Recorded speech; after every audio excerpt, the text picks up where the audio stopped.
Silakan Mas Bambang. Terima kasih pimpinan dan yang saya hormati rekan-rekan Komite 3 dan yang saya hormati Pak Menteri beserta jajarannya. Kami langsung saja. Pertama adalah berkaitan dengan masalah P3K, Pak. Yang terjadi dengan daerah itu adalah seakan pemerintah pusat dengan daerah itu lempar-lemparan, Pak. Katanya gaji dari pusat, tapi ternyata daerah mengatakan belum tertransfer. Nah ini apa? Tidak bisa ada pola baru. Artinya khusus dana P3K itu diberikan betul-betul dari PDAK, Pak. Artinya tidak bisa diotak-atik lagi oleh daerah. Kalau DAU nanti masih diotak-atik dengan daerah. Ini suatu hal yang perlu dipertimbangkan. Contoh hajat tunjangan profesi itu, dana itu kan tidak bisa diotak-atik itu. Nah ini sekedar usulan dari kami, sehingga nanti ada jelas bahwa dana itu sudah pasti ada yang ditransfer. Yang kedua kaitannya dengan masalah RUC Dinas. Tadi saya apresiasi apa yang menjadi klarifikasi dari Mas Menteri berkaitan dengan Pak Menteri, mohon maaf nih. Kaitannya bahwa semua guru akan berapa tunjangan dan sebagainya. Kami apresiasi. Namun kami setelah membaca RUU Seknas pada versi bulan Agustus pasal 145 ayat 2. Ini tidak ada bunyi tunjangan sama sekali. Yang ada adalah penghasilan dan pengupahan. Ini sejauh mana? Tolong dalam kesempatan ini Pak Mas Menteri dapat memberikan suatu jaminan bahwa tunjangan profesi itu tetap ada. Dan tentunya ini adalah supaya nanti kami kalau ke bawah ini selalu akan memberikan suatu pencerahan pada masyarakat. Karena ini adalah penting bagi kami karena banyak sekali yang mempertanyakan masalah ini. Bawah, 15 menit bisa? Oke, 15 menit bisa selesai kita ketok. Silakan Pak Menteri. Terima kasih. Untuk beberapa topik mungkin saya ingin mengundang salah satu topik yang terpenting, mungkin isu mengenai guru honorer yang sekarang belum menerima gaji. Jadi saya ingin pertama meminta Bu Nunuk sebagai Dirjen GTK, PLT Dirjen GTK untuk menjelaskan isunya. Dan Bu Nunuk kalau bisa ditambah juga dengan mungkin kalau ada tambahan mengenai proses guru honorer tahun ini, silakan Bu Nunuk. Terima kasih.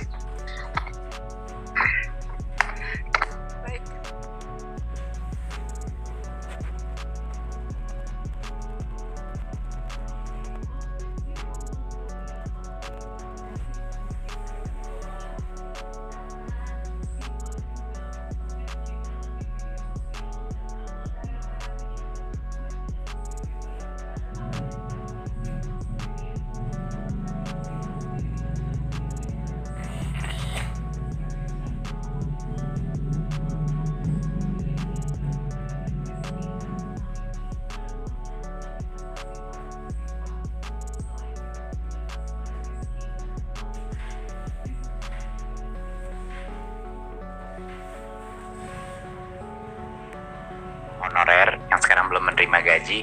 Jadi saya ingin pertama meminta Bu Nunuk sebagai Dirjen GTK, PLT Dirjen GTK untuk menjelaskan isunya. Dan Bu Nunuk kalau bisa ditambah juga dengan mungkin kalau ada tambahan mengenai proses guru honorer tahun ini, silakan Bu Nunuk. Terima kasih. Baik, terima kasih Mas Menteri. Terima kasih untuk terkait dengan gaji P3K. Saya akan mencoba menjawab yang sekarang terjadi.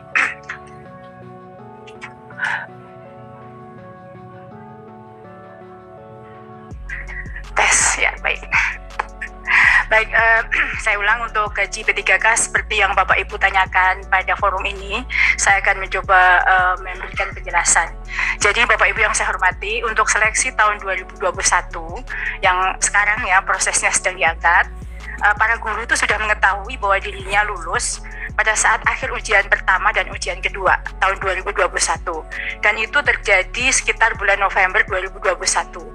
Jadi ada anggapan guru jika sudah diumumkan lulus mereka akan menerima gaji begitu. Karena kemarin juga ada pertanyaan kepada kami, kok 9 bulan gaji belum dibayarkan. Namun kami sampaikan prosesnya bahwa meskipun guru-guru tersebut sudah mengetahui dirinya lulus melalui akun SSC ASN masing-masing pada bulan November, bukan berarti gaji mereka akan terhitung sesuai saat pengumuman. atau akan mendapat gaji sejak Januari tahun 2022. Meskipun dalam surat yang disampaikan oleh DJA kepada kepala daerah, gaji sudah mulai disediakan di DAU-nya masing-masing per Januari 2022. Kenapa? Karena ada proses pemberkasan seperti verbal berkas, pengajuan nomor induk ke BKN, serta proses pengangkatan dan penugasan di daerah masing-masing oleh pejabat pembuat komitmen atau pemdanya masing-masing. Nah, pengumuman dari BKN sendiri itu setelah melalui proses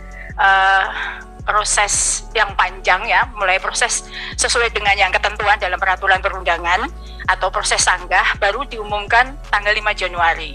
Sehingga proses paling cepat yang menurut perhitungan kami itu baru bisa diproses pemberkasan itu pertengahan Januari, dan BKN memberikan kesempatan pemberkasan selama 3 bulan sampai bulan Maret, sehingga paling cepat mereka baru akan diangkat, paling cepat ya, Pemda yang sangat akomodatif akan mengangkat pada bulan April 2022.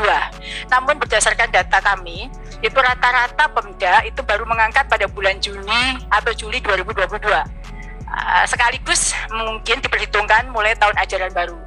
Sehingga jika proses administrasi kepegawaian berjalan baik, para guru tersebut baru akan menerima rapelnya pada bulan Oktober atau November. Jadi rapel itu tetap ada karena gaji itu sudah TMT sesuai dengan daerahnya masing-masing. Dan ini mungkin wajar saja karena di CPNS pun juga berlaku demikian, karena SK itu lebih dulu dibandingkan dengan SKTMT yang diperoleh oleh guru itu lebih dulu dibandingkan dengan aplikasi amrah gaji baik pusat maupun daerah. Namun demikian, sesuai dengan saran masukan pada forum ini, kami akan tetap berkoordinasi dengan pemerintah daerah dalam hal ini. Lalu untuk sebagaimana yang tadi Pak Menteri sampaikan, untuk tahun 2022 ini sudah dimulai proses seleksi ASN P3K-nya. Jadi kami sudah melakukan sosialisasi Juknis, saat ini berlangsung serentak di 3 region, mewakili seluruh daerah kabupaten kota yang mengajukan formasinya. Jadi kami sampaikan, kalau Pak Menteri tadi menyampaikan bahwa tahun 2022 ini, kalau tahun 2021 alhamdulillah ada 300.000 formasi. Tahun ini melalui kerja keras dari semua pihak, karena ada Panselnas yang terlibat di sini, berhasil mendapatkan formasi peningkatan yang sangat signifikan, yaitu 319.000 lebih. Dan tahun ini pada saat ini sudah mulai prosesnya. Insya Allah akan dimulai proses itu mulai bulan depan. Jadi kalau tadi Bu Sekjen menyampaikan anggaran akan digunakan dimulai awal bulan Oktober sampai Desember 2021, harapannya seluruh proses dengan berbagai skema itu seluruh formasi 319.000 lebih akan terisi. Demikian Pak Menteri, terima kasih. Terima kasih Bu Nunuk untuk penjelasan yang sangat lugas dan jelas. Beberapa klarifikasi mengenai topik guru, ini ada beberapa topik besar kan. Yang pertama guru, saya tidak akan bisa menjawab semua pertanyaan, tapi yang besar-besar dulu ya topiknya ya. Yang mengenai guru, tadi ada pertanyaan mengenai guru swasta lulus P3K kembali ke swasta. Kenyataannya adalah tidak bisa sesuai dengan undang-undang ASN. ASN itu harus ditempatkan di instansi pemerintah. Memang itu undang-undangnya, itu makanya. Dan jangan lupa Bapak Ibu, guru-guru swasta itu yang ikut tes P3K adalah mereka memilih untuk ikut seleksi. Itu hak mereka untuk bergabung di sekolah negeri gitu. Jadi bukan karena mereka terpaksa atau karena mereka merasa kesempatan yang lebih baik, atau mungkin mereka dibayar di bawah UMR.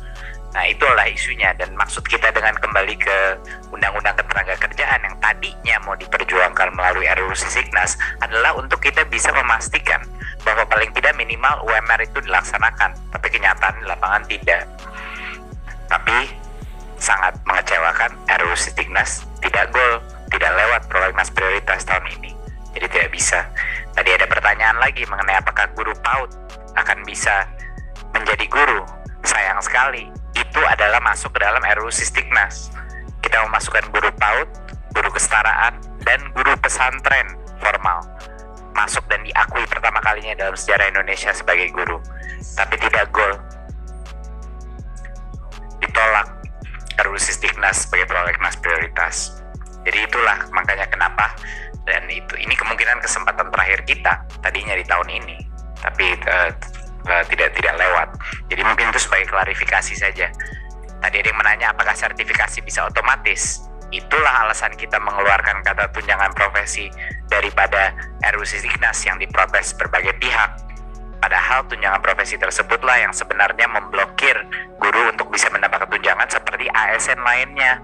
ASN lainnya nggak pernah ada masalah menerima tunjangan, tapi karena guru di undang-undang guru dan dosen itu di tahun 2005 itu dikecualikan dan diberikan tunjangan profesi, itu dikunci dengan sertifikasi dan PPG, di mana tiap tahun PPG itu kapasitasnya cuma 60.000, bahkan itu harus dibagi antara guru baru, PPG prajabatan dan PPG dalam jabatan. Bayangkan, makanya dari tahun 2005 sampai sekarang itu hanya 1,3 juta guru yang biasa hampir 20 tahun menunggu 1,3 juta. Ya 1,6 jutanya lagi ya bakal 20 tahun, 30 tahun lagi baru selesai. Nah itu tadi besar harapan kita sebenarnya RUU Sisdiknas itu dampaknya kepada kesejahteraan guru. Makanya kami suka bingung waktu dibilang kami tidak peduli kepada kesejahteraan guru, padahal seluruh perjuangan kami dari 600.000 P3K sampai RUU Sisdiknas adalah untuk kesejahteraan guru.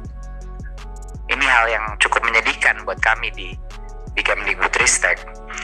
Oke, lalu mengenai jawaban tadi topik kedua mengenai 400 digital talenta.